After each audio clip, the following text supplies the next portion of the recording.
afraid, so I would fail. But I'm not giving up, I'm not gonna give up right now. Assalamualaikum warahmatullahi wabarakatuh. Apa kabar teman-teman? Semoga tetap sehat ya dan semangat belajarnya.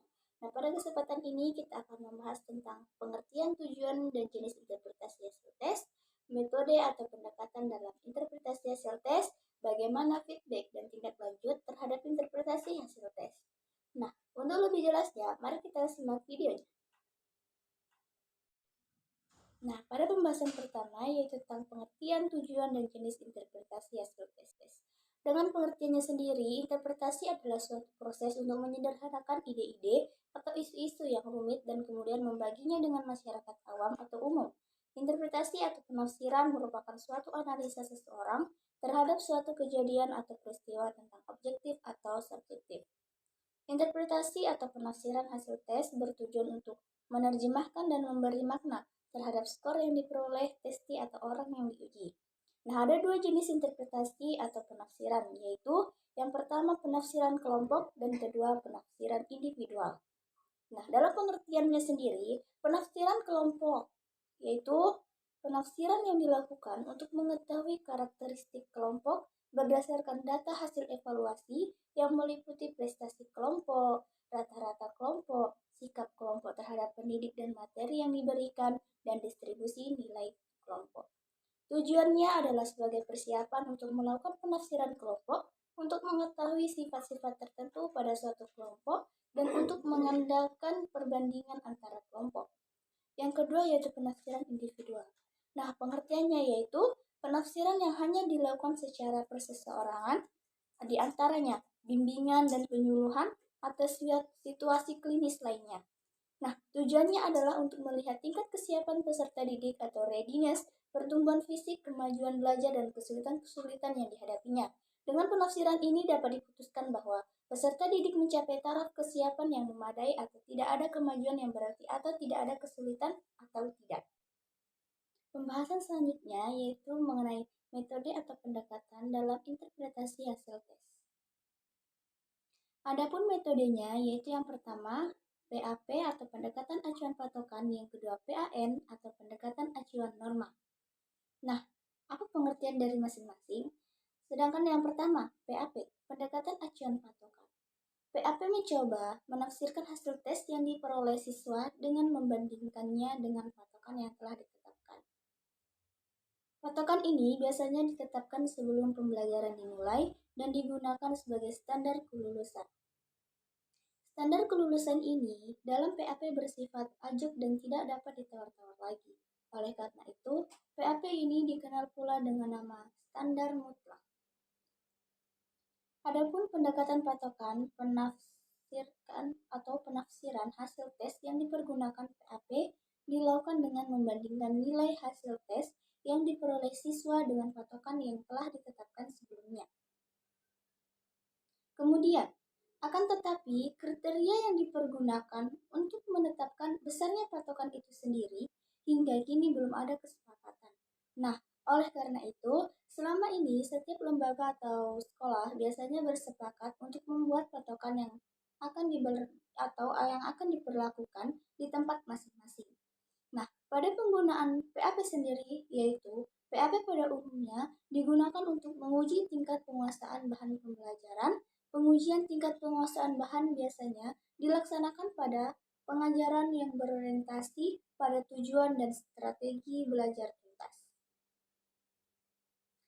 Nah, oleh karena itu, nilai seorang siswa yang ditafsirkan dengan standar mutlak sekaligus menunjukkan tingkat penguasaan realnya terhadap bahan pelajaran dan juga merupakan standar pencapaian indikator sesuai dengan standar ketuntasan belajar. Nah, adapun kelemahan dan kelebihannya dari PAP yaitu yang pertama kelebihan PAP. Hasil PAP merupakan umpan balik yang dapat digunakan guru sebagai introspeksi tentang program pembelajaran yang telah dilaksanakan. Hasil PAP dapat membantu guru dalam pengambilan keputusan tentang perlu atau tidaknya penyajian ulang topik atau materi tertentu. Hasil PAP dapat pula membantu guru merancang pelaksanaan program remedi. Kemudian yang kedua, kelemahan PAP. Dalam penerapan, sama sekali tidak mempertimbangkan kemampuan kelompok rata-rata kelas. Tidak atau bisa terjadi sebagian besar siswa atau mahasiswa tidak dapat dinyatakan lulus atau tidak dapat dinyatakan naik kelas. Kemudian selanjutnya yang kedua yaitu PAN atau pendekatan acuan norma. PAN dikenal pula dengan sebutan standar relatif atau norma kelompok. Pendekatan ini menafsirkan hasil tes yang diperoleh siswa dengan membandingkannya dengan hasil tes siswa lain dalam kelompoknya. Alat pembanding itu ditentukan berdasarkan skor yang diperoleh siswa dalam suatu kelompok. Ini berarti bahwa standar kelulusan baru dapat ditentukan setelah diperoleh skor siswa. Nah, hal ini mengisyaratkan kepada kita bahwa standar yang dibuat untuk kelompok tertentu tidak dapat digunakan untuk kelompok lainnya. Begitu pula dengan standar yang digunakan untuk hasil tes sebelumnya tidak dapat digunakan untuk hasil tes sekarang atau yang akan datang.